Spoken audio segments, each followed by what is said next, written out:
porque algo bien interesante pasó en el capítulo 2, cuando el Espíritu Santo fue derramado. Si vieron como sobre la gente, como lenguas como que de fuego.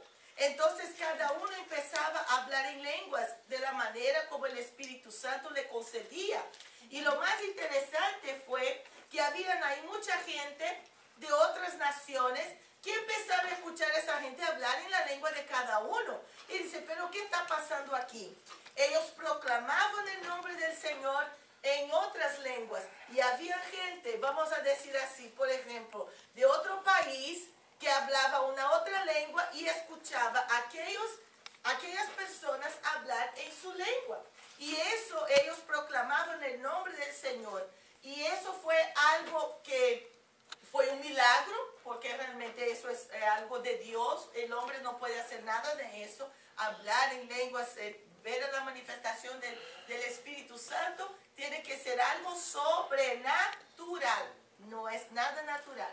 Entonces, ahí vemos que ellos se congregaron en el capítulo 2, se pusieron todos a ver qué maravilla era esa que estaba sucediendo. Entonces, cuando todos se reunieron, ahí fue entonces que Pedro empezó su discurso y dijo así, mira, ustedes, porque ellos ya tenían conocimiento también del profeta, de las profecías. Y aquí dice, mira, eso es lo que ustedes están mirando hoy. ¿Se acuerdan que el profeta Joel dijo eso? Y ahí él empieza a hablar del profeta Joel para tener una base profética del Antiguo Testamento para que la gente pudiera creer más todavía, para confirmar. Por eso, mira, déjame decirle algo a ustedes, que la Biblia Sagrada, ella contiene la palabra de Dios o ella es la palabra de Dios. Es la palabra, ella no contiene, ella es. ¿Ok? Entonces eso tiene que estar claro. Y la Biblia interpreta la propia Biblia. Entonces nosotros cuando miramos aquí, Pedro, él necesitaba de un respaldo y él encontró. ¿Por qué? Porque ahí el profeta Joel, usado por el Espíritu de Dios, profetizó sobre la venida del Espíritu Santo. Entonces es importante que nosotros estemos pendientes de todo eso. Pero déjame seguir porque necesitamos ver un poquito sobre esas partecitas que quizá ustedes están, pero ¿cómo así, pastor? No entiendo que la langosta que vive y que el sol se va a oscurecer y que la luna es sangre. ¿Qué es eso? Yo no entiendo nada de eso, pero no importa, no entiende ahora, pero va a entender. Amén. Entonces, mira, Joel, ustedes saben que él vivió y profetizó en Jerusalén. Y en su juventud, él seguramente conoció a Elías y a Eliseo, qué maravilla, ¿verdad? Entonces, la fecha más o menos está entre 830 años antes de Cristo. Imagínate, 830 años antes de Cristo vino la promesa del Espíritu Santo. Y después descendió el Espíritu Santo. Eso es algo maravilloso, es solo Dios para hacer eso. Entonces, por eso yo digo que aunque nosotros, la Biblia dice así, Pablo dice que aunque nosotros tengamos por tardía la promesa, no, ella se va a cumplir. Cristo viene. Amén. Amén. Entonces, eso es que nos deja feliz. Entonces, otra vez, Joel es llamado el profeta del avivamiento. Gracias. Joel significa... El Señor es Dios. El Señor es Dios. Estamos casi ahí, bendito. Entonces, una otra preguntita. Me encanta hacer preguntas a ustedes, que a ustedes les gusta tanto hablar. Mira, Joel, en su predicación, su predicación tenía 3 objetivos, ¿verdad? ¿Cuáles eran los objetivos o los propósitos de la predicación de Joel? ¿Alguien se acuerda? Anunciaba juicio. Anunciar el juicio.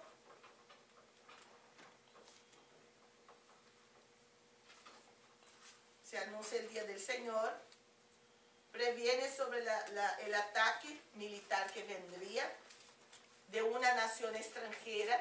Nosotros vamos a ver eso, porque eso también tiene sentido profético hoy. ¿Se acuerdan? Acuerden de eso. y termina el libro con la promesa del derramamiento del Espíritu Santo. Entonces ustedes pueden ver cómo va el libro de Joel se desarrollando.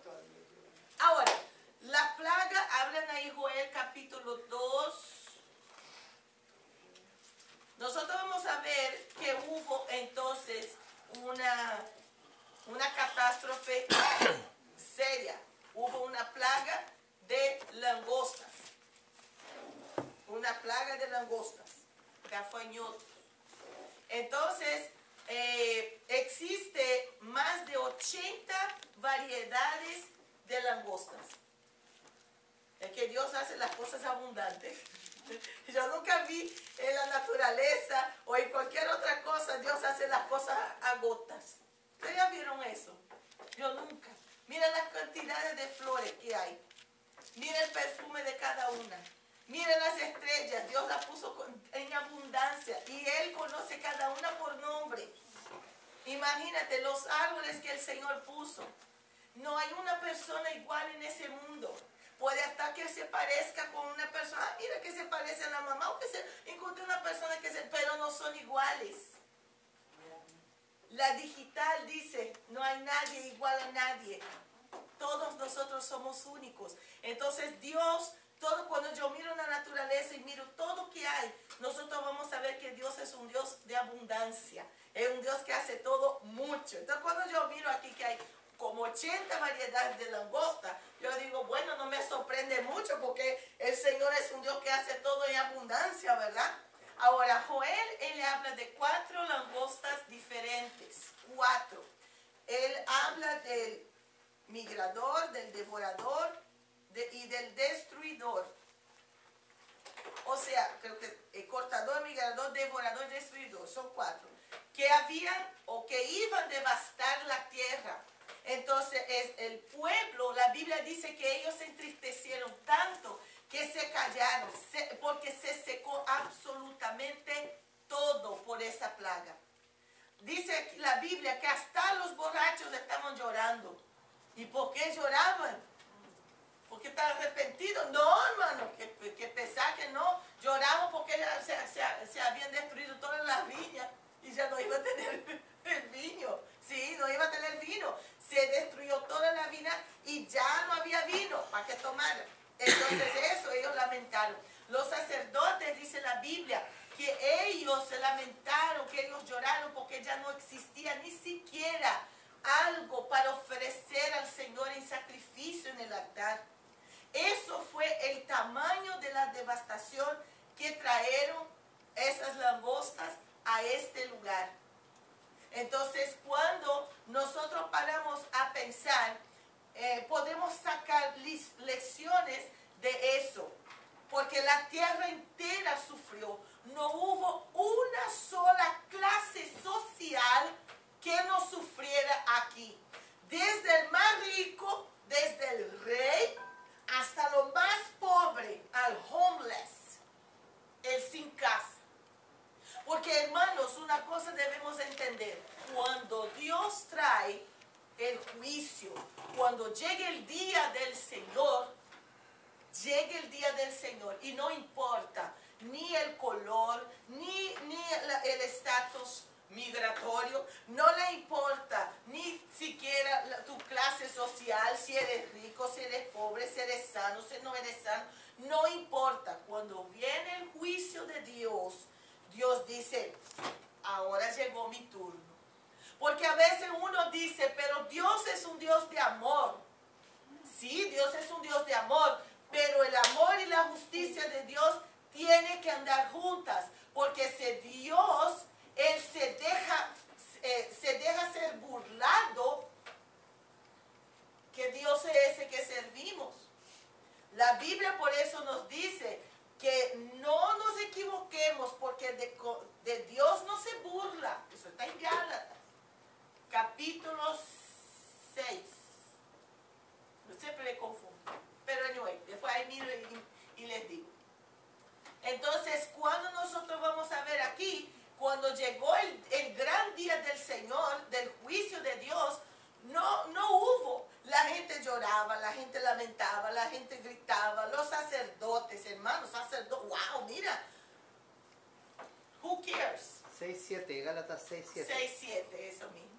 Entonces aquí vemos que hasta los borrachos en el versículo 5, si ustedes ven, ellos lamentaban porque las vides ya no existían, no tenía más el vino.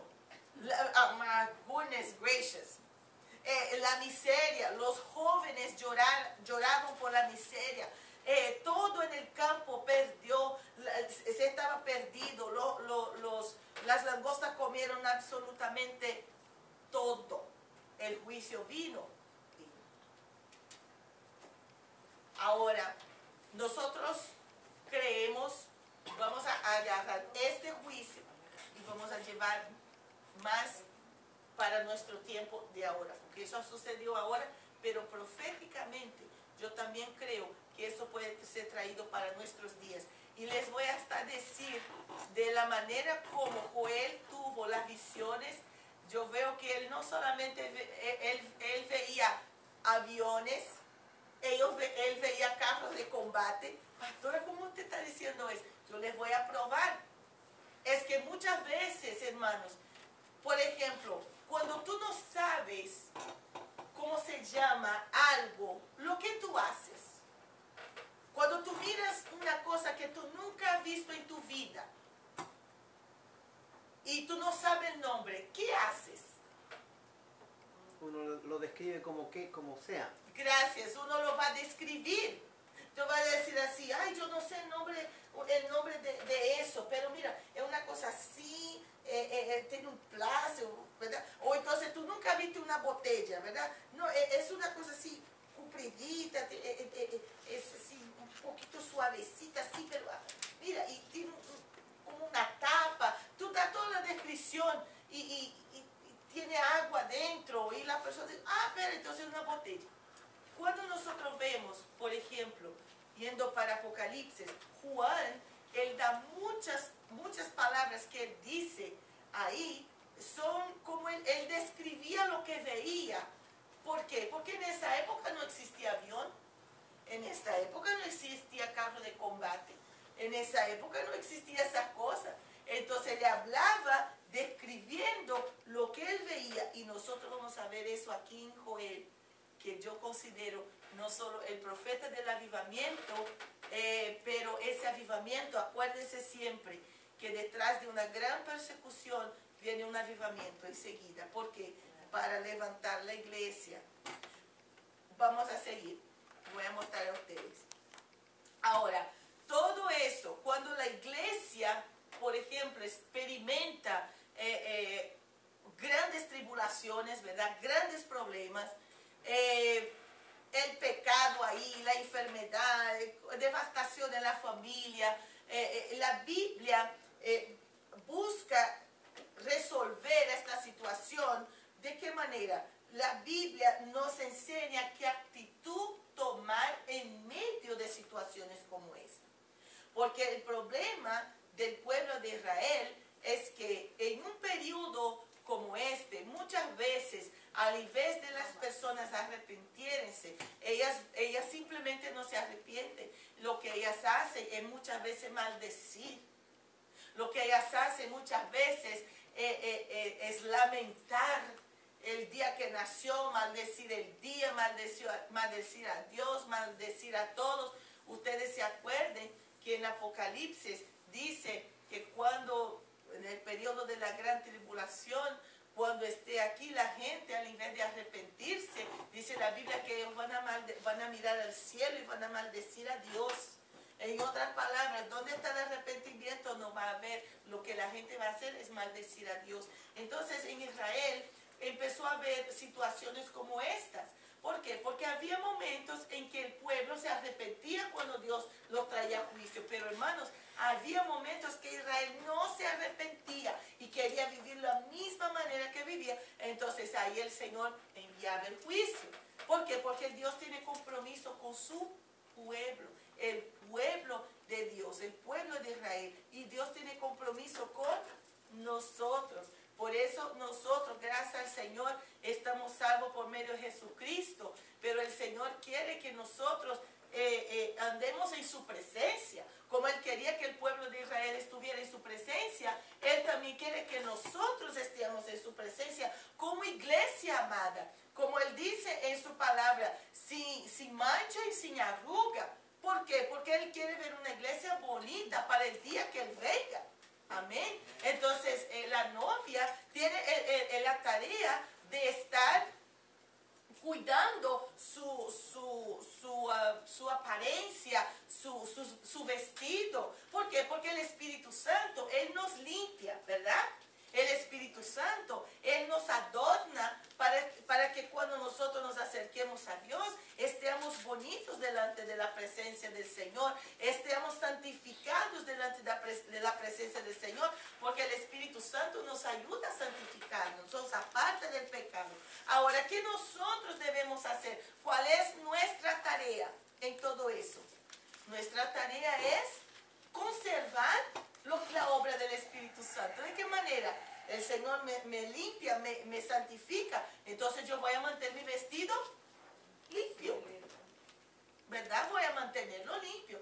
Es importante. Hermanos, el Señor Jesús, Él no exige nada de nosotros. No veo Dios exigir nada de nosotros. Dios nos da libre albedrío para escoger lo que queremos hacer.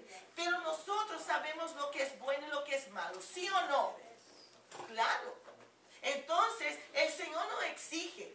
Pero el Señor nos ha dado lo que se llama conciencia. Y nosotros con una conciencia sabemos muy bien lo que es malo y lo que es bueno. Y el Espíritu Santo nos ayuda en nuestra conciencia misma para que nosotros entendamos que si nosotros escogemos eso, eso no está agradable a Dios. Y tú sabes, porque tu corazón se siente incómodo. La salvación, predica el pastor aquí en la mañana, es gratis, realmente es gratis. Que tú no tienes que dar nada al Señor en cambio. No, la única cosa que tú vas a dar al Señor cuando lo aceptes es espíritu, alma y cuerpo. Es solo eso, pastor, solo es. En otras palabras, tú estás dando al Señor todo. Espíritu, alma y cuerpo. Tú estás dando todo. Ahora, claro, tú nunca vas a ser perfecto. Nadie aquí va a ser perfecto. Hermano, nuestra lucha es constante. Si no es en la carne, es en la mente. Si no es en la mente, y alguna otra cosa que te perturba. Entonces tú estás siempre luchando, ¿sí o no? Siempre luchando en tu mente, principalmente en la mente, porque el diablo intenta hacer con que tú dudes de las cosas de Dios. ¿Sí o no? Intenta que tú pienses, ¿será que eso es de Dios? ¿Será que realmente eso? La hermana Hilda me estaba contando algo bien interesante, que ella tuvo cáncer de seno y el Señor, ella tuvo que hacer una cirugía, pero el Señor la cuidó y el Señor la sanó. Mira, hermana Hilda está ahí, mira, firme, fuerte, 84. Sí, me dijeron que después de 6 años ya. Ah, ya no quiere decir, hermana, jovencita, aleluya. Tengo 84 años. 84 años, gloria a Dios. Pero cuando me operé, el doctor me dijo, después de 6 años, si no te vuelve a dar cáncer, ya. Amén. Pues van 35 años. Gloria a Dios. Entonces, mira, 6 años pasaron, no tuvo nadie, ahí ya lleva, mira, un montón de años de encima, y gloria al Señor de eso. Pero ella me contó algo interesante, que una persona le acercó a ella y dijo como que puede ser que los médicos se equivocaron, pero no, hermanos, cuando Dios sana, cuando Dios cuida, uno tiene que estar descansando, que puede pasar 6, que puede pasar 10, que puede pasar 20, que puede pasar cuantos años sean, que cuando Dios te cuida, que cuando Dios está contigo, cuando Dios hace un milagro en tu vida, no adelanta nadie venir y poner dudas en tu cabeza, en tu mente, en contra de las cosas del Señor. Amén. Entonces eso tiene que quedar claro para todos nosotros. Ahora, una de las cosas que el Señor quiere que nosotros tengamos en nuestras vidas es el arrepentimiento.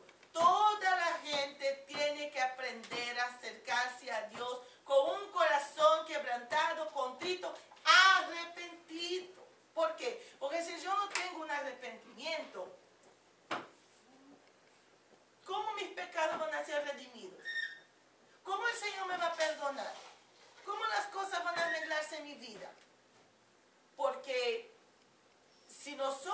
nos acercamos a Dios en una posición de arrepentimiento, hermanos, alcanzamos misericordia, sin duda ninguna. Entonces, lo que Dios quiere de su pueblo, y nosotros podemos encontrar eso en la Biblia, es la misma, es la sinceridad, es la intensidad en el amor, el arrepentimiento que nosotros encontramos ahí escritos en la palabra. Nosotros no estamos bajo la ley, porque si estuviéramos bajo la ley estaríamos fritos. Frito, hermano. No iba a salvarse uno de nosotros, ninguno. Pero nosotros estamos en Cristo, que cumplió toda la ley.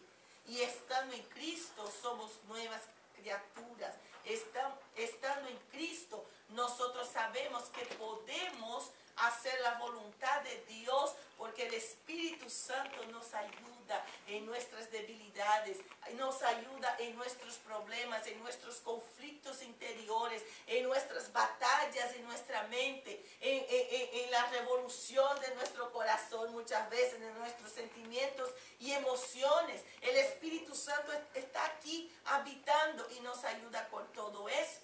El día del Señor, el profeta describe como un día terrible y prepara a la gente, las personas, sobre ese día.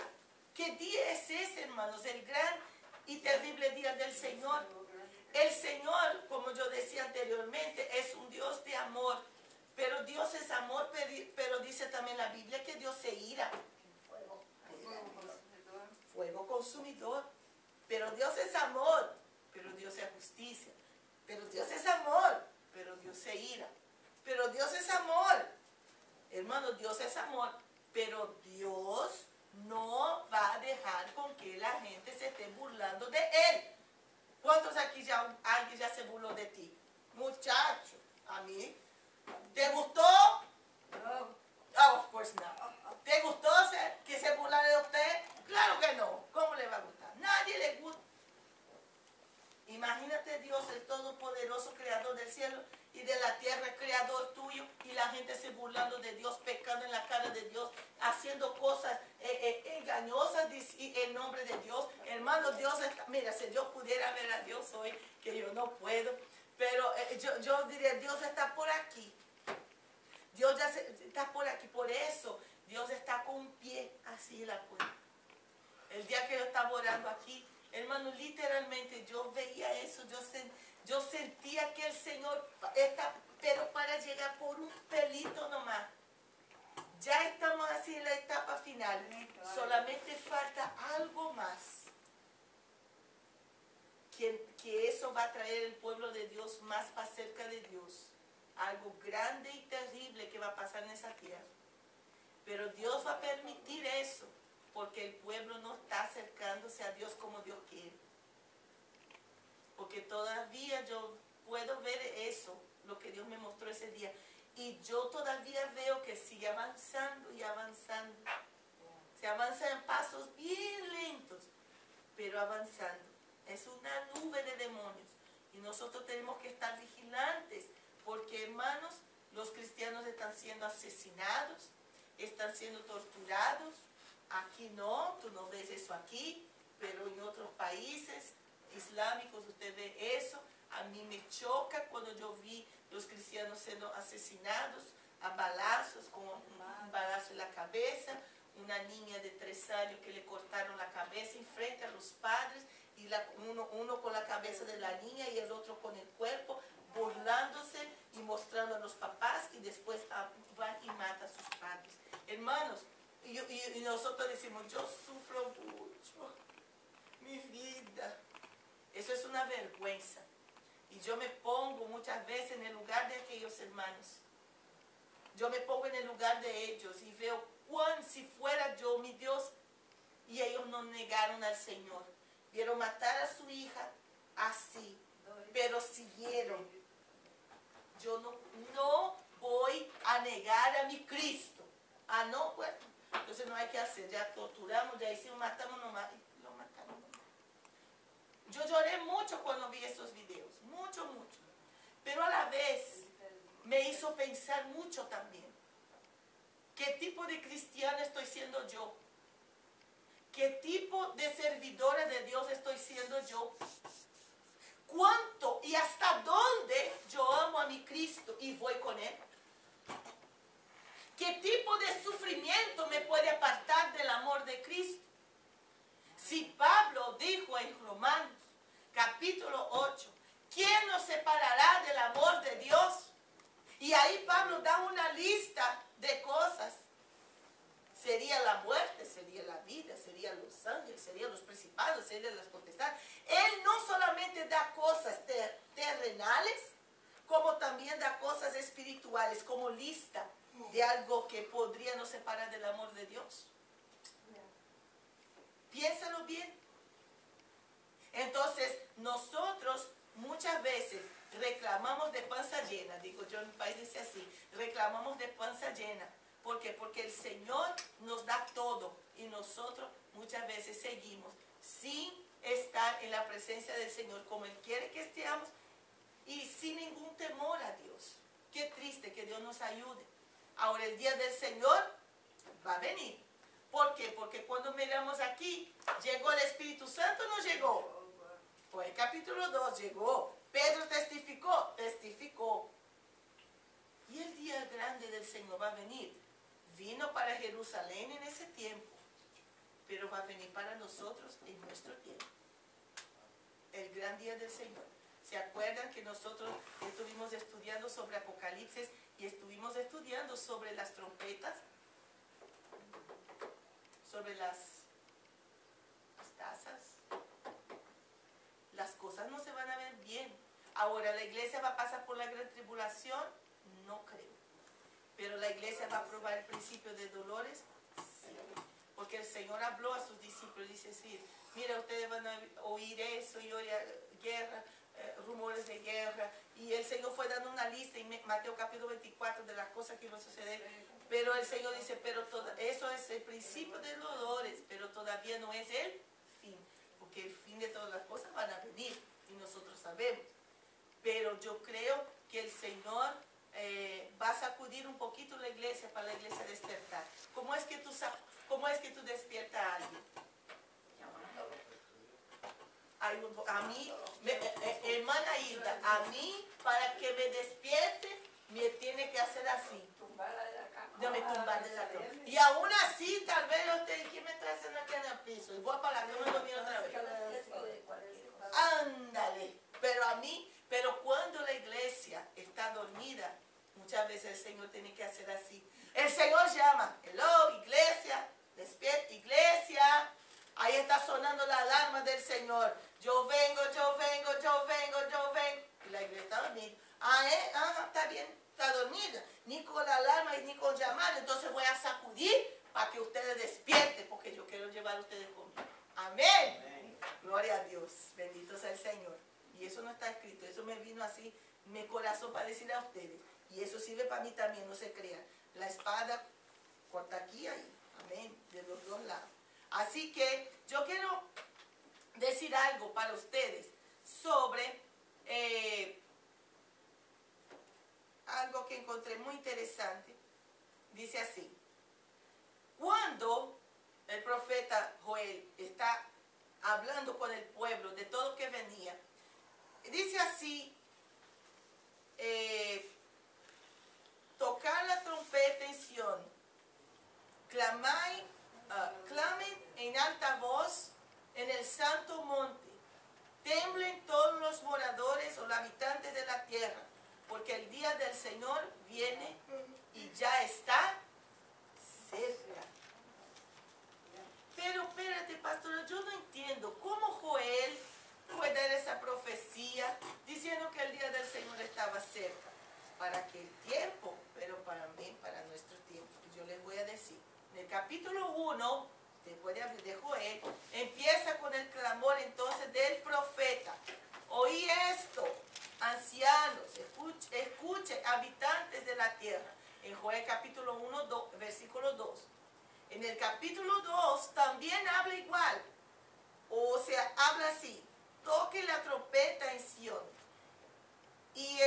y da la alarma en el santo monte de Sión. Eso en el capítulo 2, versículo 1. ¿Ok? Entonces, aquí nosotros vemos que Él está trayendo el mensaje de Dios para un despertar. Porque si solamente despierta quien está dormido, el Señor no va a decir, Servi, por ejemplo, está despierto, y yo le voy a decir, Servi, despierta, Servi, despierta. No, piensa que yo estoy loca. Claro. Ahora, si él está dormido y yo digo, despierta, Servi, ahí sí.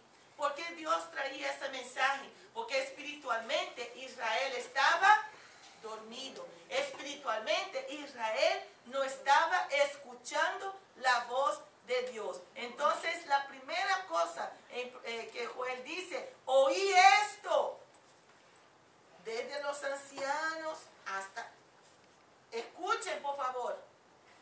Ahí la gente dice, escuchar, toque la trompeta. Pues ahí pase más ruido. Toque la trompeta, da alarma en el santo monte de Sión. Ustedes saben que el monte de Sión es un monte muy representativo en la Biblia Sagrada. Entonces, cuando nosotros vemos, cuando dice suena la alarma en el monte santo, el monte de Sión, ustedes saben que encima del monte, cuando uno habla o grita, ¿qué pasa? Da un eco. Entonces, cuando el Señor dice aquí, tocar la trompeta o la alarma en mi santo monte Sión, es porque necesitamos tocar la alarma para que la gente no solamente conozca de Dios, sepa que Cristo va a venir, pero también que todos aquellos que son cristianos también despierten. Oír y tocar. Nosotros vamos a ver qué es el sentido de eso, porque muchas veces nuestros oídos están tapados y no escuchamos la voz del Señor. El Señor no está diciendo no lo haga, o el Señor está diciendo hágalo, y tú no estás poniendo atención. Y el Señor va a intentar de todo para llamar tu atención. Y va a llegar un punto que va a decir, bueno, yo hice de todo, ahora es el momento de sacudir o sacudirla, porque tiene que escuchar. ¿Se acuerdan de que los versículos, ellos aquí, nosotros vemos que el profeta Joel habla con los habitantes de Sión, porque cuando se tocaba la trompeta, ecoaba y la gente sabía que era algo, porque se tocaba la trompeta para la guerra o para convocar el pueblo. Entonces la trompeta se tocaba para la guerra o para convocar el pueblo. En ese caso, cuando dice tocar la trompeta en mi monte santo Sión, ¿era para qué? Para que el pueblo pudiera escuchar, el pueblo se reuniera y llegara a un sentido común y viniera al arrepentimiento. Tocar la trompeta da alarma en Jerusalén, pues el día que pertenece al Señor está próximo. El día del Señor haría con que todos los habitantes del mundo temblasen. Lea Joel capítulo 1:15. Todos los habitantes del mundo, no solamente del mundo de aquel tiempo, pero ahora trayendo para acá de nuestro mundo, de los habitantes de esta tierra, va a hacer con que la gente temble delante de Dios. En la visión del profeta presenta la nación de Israel y de la invasión extranjera que sucedió, pero también que el Señor va a hacer eso en nuestros tiempos, en el tiempo de su venida. En el capítulo 2, la visión describe la misma visión del capítulo 1 en la misma visión del capítulo 2. Cuando nosotros vemos aquí la segunda parte, día de tinieblas y de oscuridad. Cuando yo estaba leyendo ese libro de Joel, y me acordaba de la visión. Y me acordaba cada vez más, las cosas me venían a la cabeza. Día de tinieblas y de oscuridad. Día de nubes y de sombra. y de sombras. Como el alba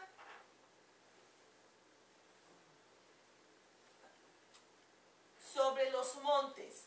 Pueblo grande y poderoso, cual nunca hubo desde el tiempo antiguo, ni después habrá por los años en adelante, de generación en generación. El profeta describe el día del Señor como siendo de tinieblas y oscuridad. Porque el juicio trae eso. El castigo trae eso. Trae oscuridad y tinieblas, día de nubes, de tinieblas. La intensidad de las tinieblas, hermanos, yo creo que va a ser tan grande que va a ser como del Egipto. Ustedes se acuerdan de las plagas del Egipto. Una de las plagas fue de las tinieblas. La gente era tan oscuro que no tenía vela que se prendiera, que pudiera sobresalir, yo creo, que casi podían tocar la oscuridad. Pero Israel tenía luz. ¿Cómo Dios hizo eso? No me interesa, pero que fue un milagro fue, porque el campamento de Israel allá y los egipcios acá, y cómo que aquí va a estar todo oscuro y allá lleno de luz. ¿Cómo es eso? Explíqueme. ¿Cómo es? Cosa de Dios.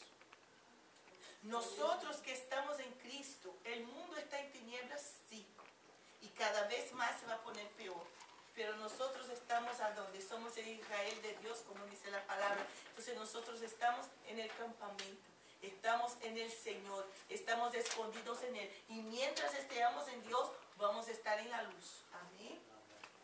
Ahora esa gente del Egipto, el Egipto representa el mundo, sigue en tinieblas.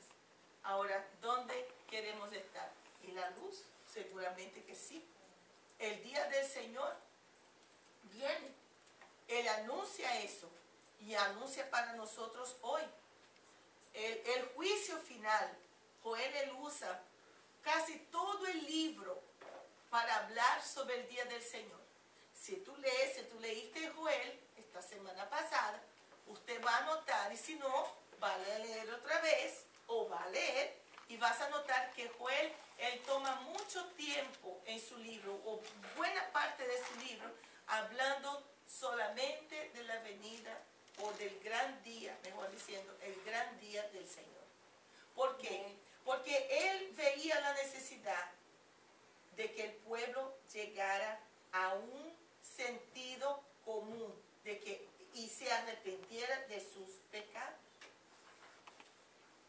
Cuando este día final de Dios venga sobre la tierra, nosotros no sabemos ni el día ni la hora, pero sabemos que va a venir.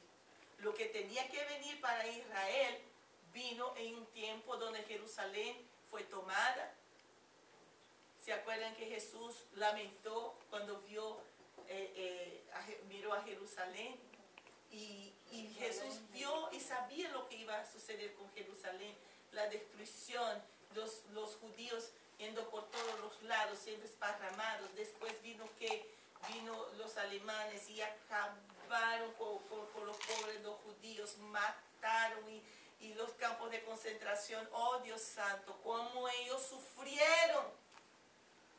Cómo sufrieron, servían de experimentos, le hacían como ratones, le hacían experimentos a ellos, le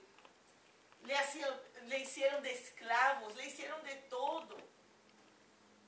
Pero Dios volvió a restaurar la nación. 1948. Imaginen ustedes.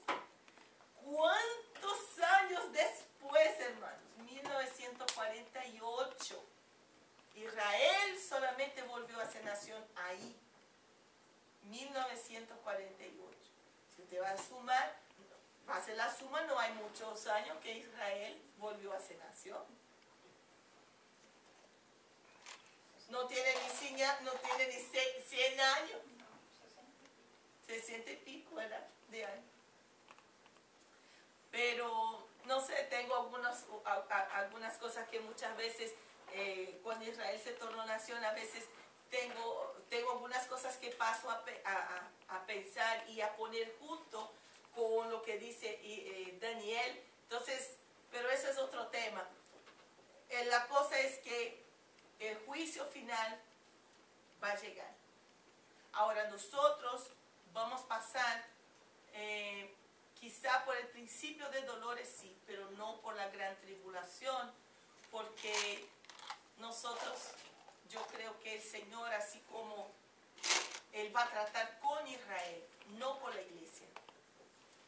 Ustedes saben que el Señor para ese periodo Él va a tratar con su pueblo, que otra vez se tornó una nación, porque dejó de ser, se tornó otra vez una nación. Entonces Dios ya no va a tener nada que tratar con la iglesia. Ya Dios lo que Él tenía que hacer ya hizo, ya salvó que tenía que salvar. Ahora nosotros en la gloria, y llegó el momento en que Dios va a tratar con Israel. Va a venir el anticristo, 3 años y medio de paz y después 3 años y medio de tribulación, donde el pueblo que va a sufrir es el pueblo de Israel, pero va a tener sus aliados, una nación extranjera. Y la Biblia nos enseña que las naciones que ayudaron a Israel van a entrar en el milenio. Y cuando nosotros vemos aquí Joel profetizando que iba a haber una nación extranjera, sí, que iba a venir, pero para destruir a Israel. Y nosotros vemos que sí fue. Y deshizo Israel completamente, dejó de ser nación, volvió a ser nación, pero ahora otra vez va a venir una nación extranjera para tentar destruir a Israel otra vez. Y proféticamente nosotros vemos eso. Pero también van a haber otras naciones que están aliadas a Israel, que la van a ayudar. Y esas que la ayuden van a entrar en el milenio. Pero, y si tú ves el mapa de Israel, Israel es una nación, oh my goodness, es una cosita así en el mapa. Y está rodeada solo de enemigos. Solo de enemigos. Es como una persona así, aquí hay rodeada de sharks, de tiburones. Pues así está Israel. La más chiquita entre naciones gigantescas. Pero eso es para la gloria de Dios.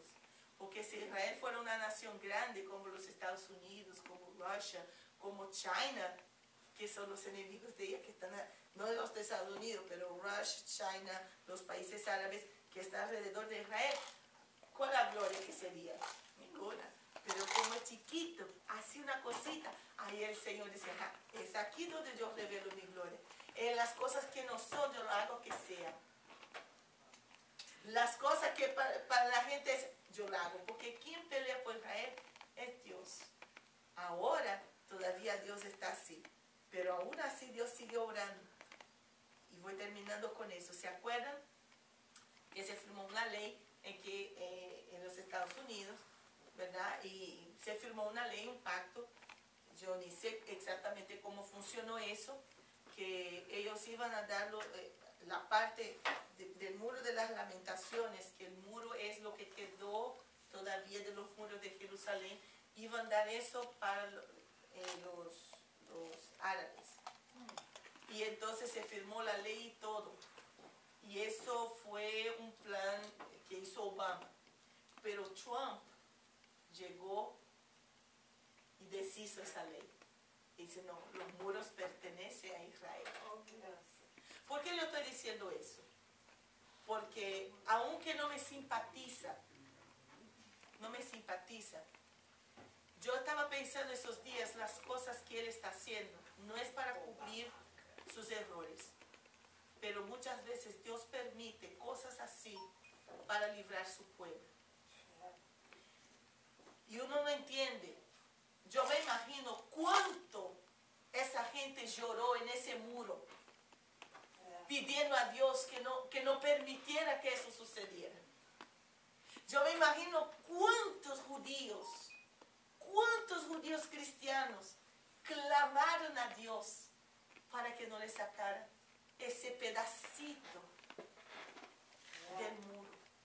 donde ellos lloraban por Jerusalén. Y Dios puso un hombre que está perdiendo la popularidad hasta mismo de sus votantes, pero Dios lo usó para restaurar lo que Israel estaba prácticamente perdido. Y uno no entiende los planes de Dios. Yo ahora lo que hago es, me callo la boca, me pongo bien calladita, porque Dios tiene sus maneras de hacer. Ustedes se acuerdan, y ahí voy terminando, pero es que yo me voy acordando las cosas, que eso está dentro más o menos del tema. Ustedes se acuerdan cuando Balaán fue maldecir a Israel. ¿Ustedes se acuerdan? Balaán fue comprado. Mira aquí, te compro ahí, profeta. Anda allá para maldecir a Israel. Ahí fue Balaán. Ahora mismo va a maldecir. Ahí se subió a muchos profetas comprados un día, ¿verdad? Ahí se subió y fue. Y de repente, ¡ay, venga para acá! ¿Cómo se llama? Un asno. Un asno, ¿verdad? Un burro, un asno, una jumenta, una mula. Y fue, ¡ay, eso! Y otra vez, espérate ahí. Y tome la pobre del asno, del burro, de la burra, no sé. Y tome tal y tal. Y el asno ya no aguantó y el asno le dice, hasta parece chiste, ¿verdad, hermano? Y la dice, yo soy tu asno tanto tiempo y usted me está ahí, ¿qué me da y qué me da? ¿Cómo es eso? ¿Y sabe qué hizo él? No salió corriendo. Está tan loco, tan ciego, que empezó a hablar con la mula. Usted no está viendo que me está presionando aquí la pierna ahí. Hermano, ¿qué es eso? Hablar con un asno. Pero es que el asno tenía más visión que el profeta, porque estaba bien. Venía el ángel y como le aparecía el ángel impidiendo que fuera, entonces el pobrecito del asno se iba para acá y otra vez y el asno para acá otra vez. Y era una discusión hasta que no puedo mal, él no podía maldecir lo que el Señor había bendecido. Él no podía y no lo pudo hacer.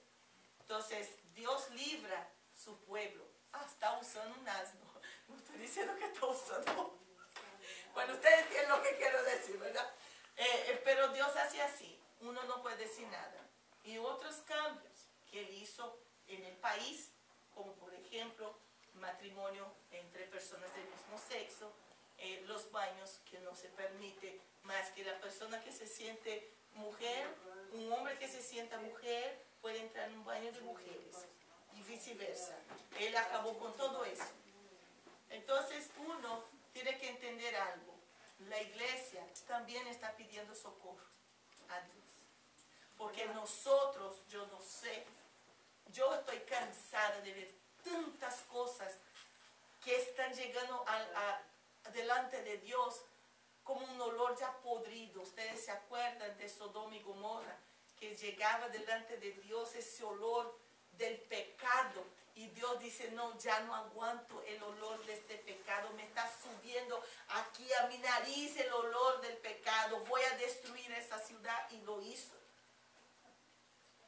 El día del Señor viene. Y nosotros debemos estar vigilantes. Él anuncia eso y habla muchas veces de eso.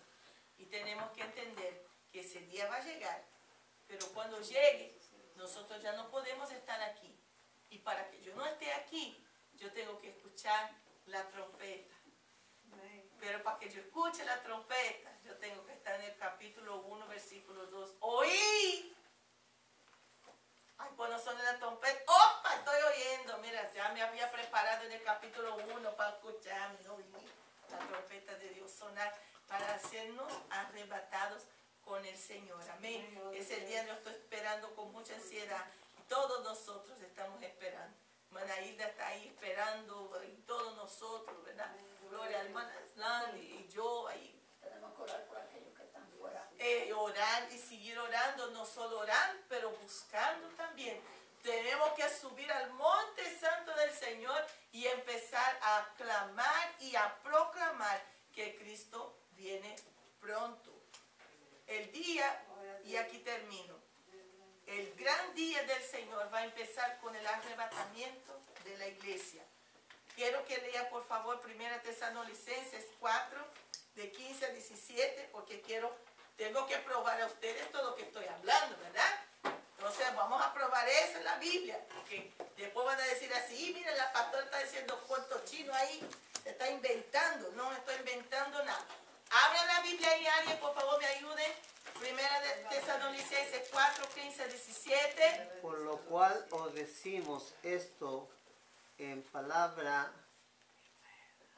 del Señor, que nosotros que vivimos, que habremos quedado hasta la venida del Señor, no precederemos a los que durmieron. Porque el Señor mismo, con voz de mando, con voz de arcángel y con trompeta de Dios, descenderá del cielo. Sí, Y Señor. los muertos en Cristo resucitarán primero. Maravilla. Luego nosotros los que vivimos, Oh, gloria. los que hayamos quedado, seremos arrebatados juntamente con ellos Gloria a Dios. en las nubes para recibir al Señor en el aire. Y así estaremos siempre con el Señor. 5 y 2 de mismo, 1 Tesalonicenses.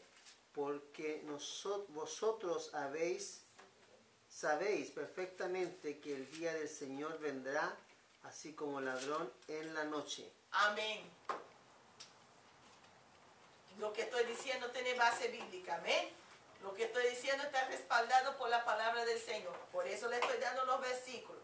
Entonces, eso incluye los 7 años de la gran tribulación, que es la última semana de Daniel, que está en Daniel capítulo 9, del versículo 24 al versículo 27, y va a terminar con el retorno de la iglesia, con Cristo, con la iglesia, para reinar, en Apocalipsis 20 y 16. Amén. Que es lo que se considera entonces la segunda venida de Cristo, porque va a ser su venida visible, porque la venida de Cristo invisible es solamente para la iglesia, y nosotros vamos a escuchar la trompeta. El mundo no va a escuchar, pero nosotros, si nos vamos con él, vamos a desaparecer.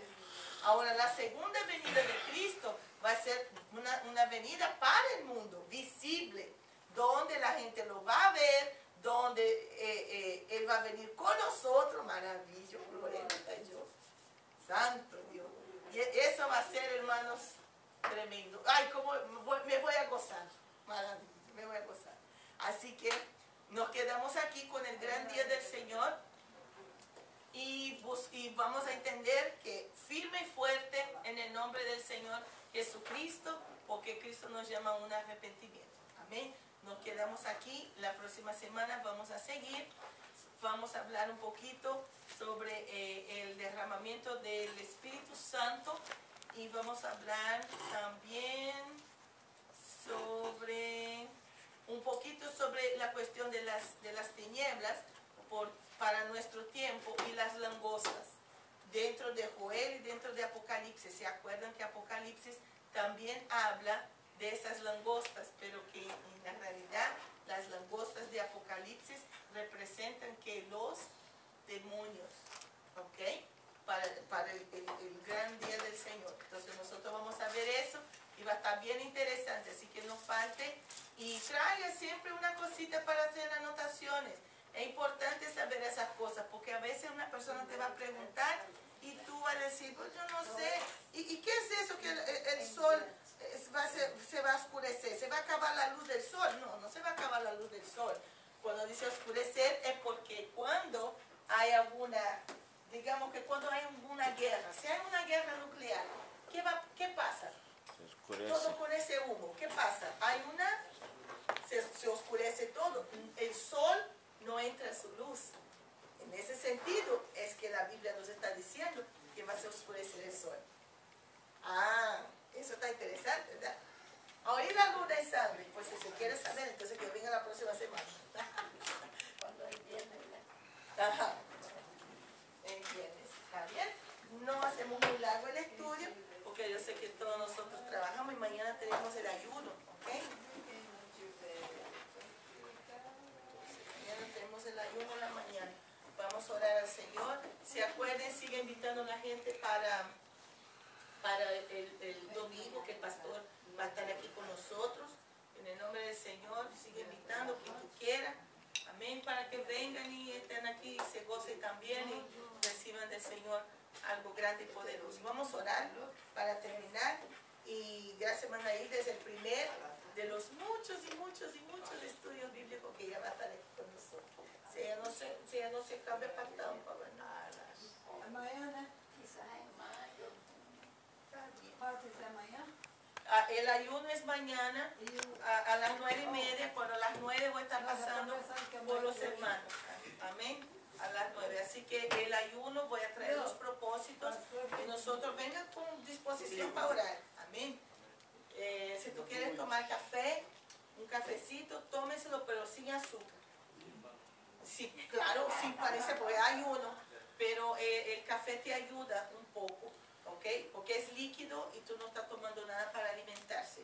Estás tomando algo para que te dé un poquito más de energía.